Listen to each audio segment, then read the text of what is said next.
ইলিশ মাছ খাওয়া তো নয়, যেন পয়সা চিবিয়ে খাওয়া। কিছু করার নেই, ওই যে জিভ কিছুতেই বসে আনতে পারি না। ওর যে কী লোভ, তা কিছু করার নেই। আজ বেশ বড় সাইজের দুটো ইলিশ মাছ নিয়ে এসেছি। আর আমার কাছে মনে হয় পৃথিবীর সর্বশ্রেষ্ঠ খাবার ইলিশ মাছ।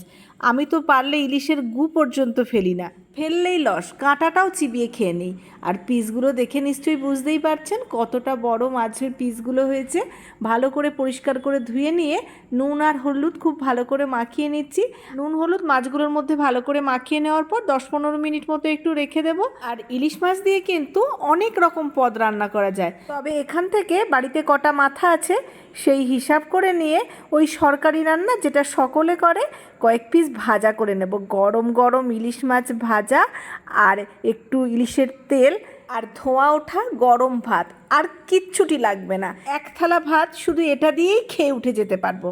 আমার মেয়ে পর্যন্ত ইলিশের তেল দিয়ে ভাত খেতে এতটাই পছন্দ করে, এমনও হয়েছে ইলিশ মাছ ভাজার সময় তেল বেরোয়নি।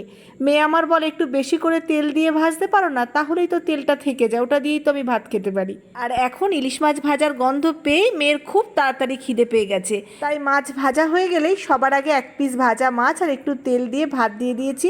যখন এই তেলটা মেখে ও ভাতটা খায়, ওর মুখটা দেখলেও শান্তি। ওহ, যেন একদম স্বর্গসুখ। এবার গরম গরম ভাত, মাছ ভাজার তেল দিয়ে আমরাও সকলে ভাত খেয়ে নেব।